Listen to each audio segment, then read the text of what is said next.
Executive Council meeting at the State House in Abuja. Today's meeting was the first of such meetings to be chaired by the President since he traveled out of the country for the 26th Conference of Parties COP26 to the United Nations Framework Convention on Climate Change and other engagements. The Vice President, Professor Yemi Osinbajo, Secretary to the Government of the Federation, Boss Mustafa, and the President's Chief of Staff, Professor Ibrahim Gambari, were among those in attendance. Also present were the National Security Advisor, Babagana Mongono, Minister of Interior, Raouf Aregbesola, and Attorney General of the Federation and Minister of Justice, Abubakar Malami, among others. Meanwhile, members of the Cabinet attended the meeting virtually from their various offices in the nation's capital. The Senate in the plenary today passed a bill to establish the Real Estate Regulatory Council of Nigeria. According to a report, the council, when established, will, among others, to curb fraudulent practices to ensure that the real estate business conforms with the National Bidding Code in Nigeria. The bill, which scale third reading during plenary, is tagged the Real Estate Regulatory Council of Nigeria Establishment Bill 2021. Report says that the bill, which was sponsored by Aliyu Amako, was read for the first time on the 28th of April this year, and a second reading was on the 22nd of June. The passage of the bill today followed the consideration of a report by the Committee on Establishment and Public Service. The new council bill, which needs concurrence of the House of Representatives and a presidential assent to become law, is also expected to check rising cases of collapse biddings, another symptom of poor quality structures. The Speaker of the House of Representatives, Femi Gbajabiamila, has declared the seat of the Akure South and Akure North Federal Constituency in Ondo State vacant. Gbajabiamila, while declaring the seat vacant at the plenary, said the vacancy was as a result of the death of Adebayo Omolafe on the 16th of August this year, which was announced at the plenary on the 14th of September. The Speaker also said notification was in fulfillment of Section 68 of the 1999 Constitution and for the records. By the declaration, the House is required to notify the Independent National Electoral Commission (INEC), after which it will schedule the conduct of a by-election to fill the vacant seat. Governor Adegboyega Oyetola is committed to ensuring that the people of Osun enjoy full broadcast services from the stables of OSBC Radio and Television. Commissioner for Information and Civic Orientation, Mrs. Funke Egbemode, stated this while taking delivery of some digital equipment at the premises of OSBC. Tunde Bolatito has the details. Governor Adegboyega Oyetola approved the procurement of new digital equipment for both the radio and television services of OSBC, and the equipment had been delivered in order of their importance and urgency.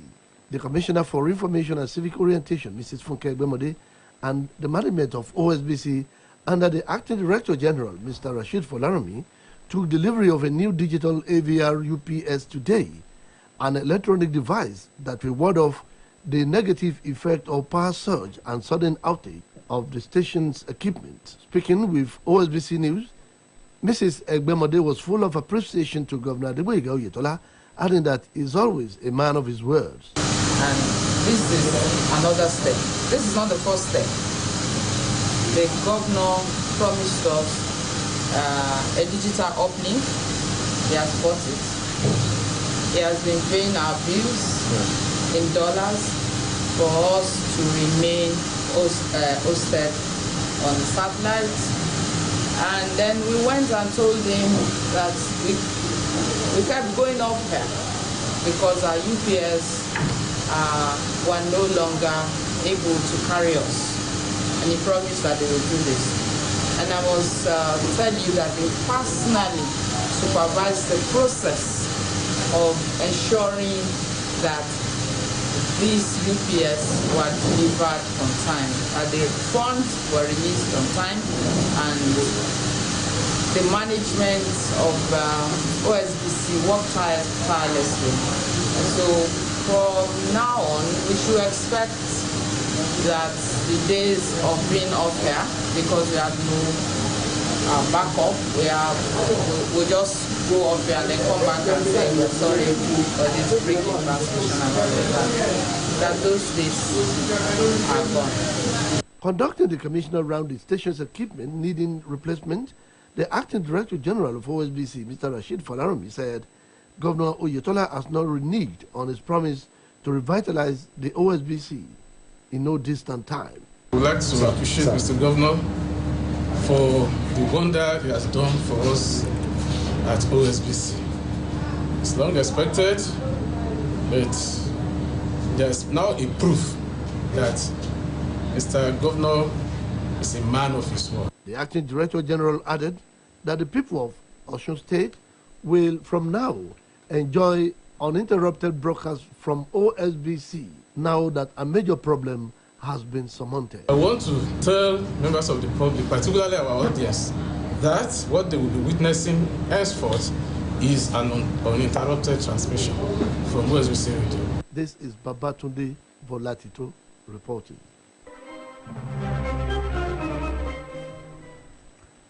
The chairman of the local government, Prince Bolahon Ayegbayo, has pointed to reasons good governance being witnessed in the state under Governor Adegboyega Oyetola should continue in the interest of development. Prince Ayegbayo was fielding questions from journalists on an OUJ OSBC chapel program candidate platform, itemized some laudable projects that are having direct impact on the citizens under Governor Oyetola.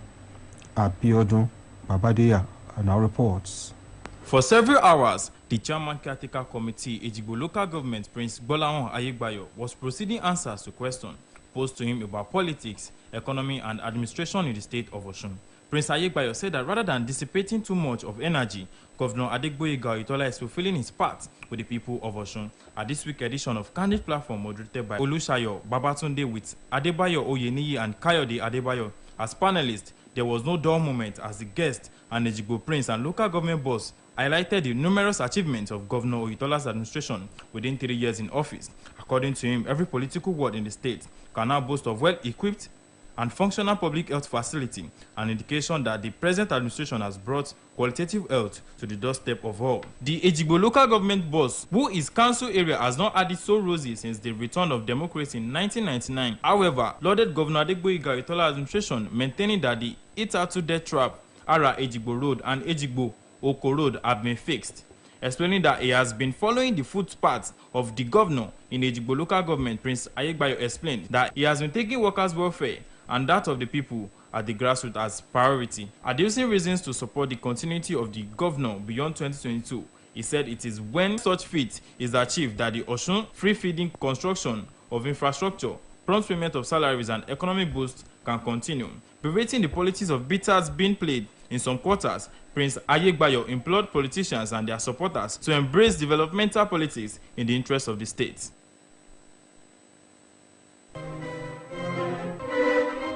The report by Abiodun Babadeya was presented by Tokpe Ojunuga.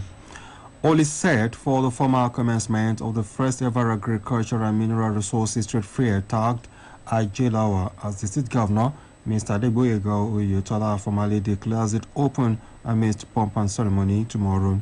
The program, which commenced earlier on a prayerful note with the national prayer session, the grand opening ceremony tomorrow will afford the state governor, Mr. Adegboyega Oyetola, the opportunity to highlight what nature has endowed the state with in the area of agriculture and mineral resources.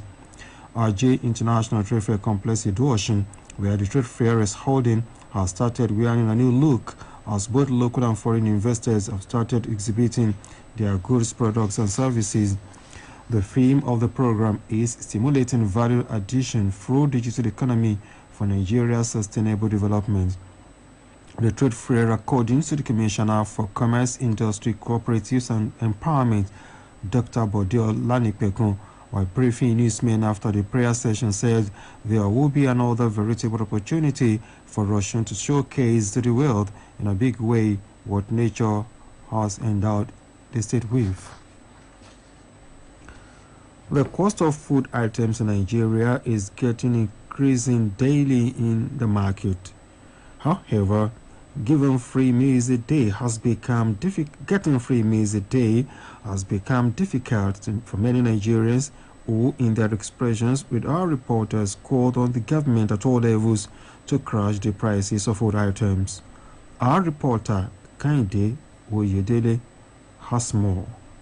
Speaking with our correspondent, Mrs. Atoye Bititilayo, who is a trader at the popular social market in Osogbo, said the government should do the needful in making sure that the crisis between Fulani herdsmen and farmers are resolved. In her own remarks, Mrs. Oluwabisi Adeleke said the border closure is having negative impact on the economy, which is not applicable in the northern parts of the country. In a similar vein, Ms. Adeleke Barakat said climate change is a major factor that is affecting agricultural production that is responsible for low harvest. We can say the inflation can be traced to climatic change.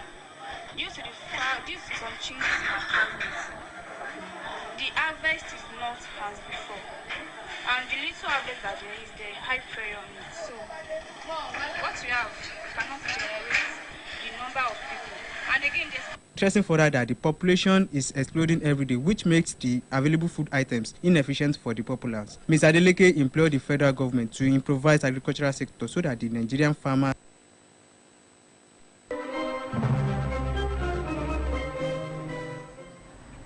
This is the news across the country coming to you from Osun State Broadcasting Corporation, Ilea Wiji, Ukebale Oshobo, Voice of the West. Now I mean this message. Success is on the same road as failure. Success is just a little further down the road. A little bit walk down can take you to the land of success. The third year of Governor Adegboyega Oyetola's administration in the state of Osun clocks in a few weeks. How far has the administration gone in the state's health sector? Saeed Adeboye in this special report takes a look at Osun health sector before 2018 and the present state of health facilities. Here is his report.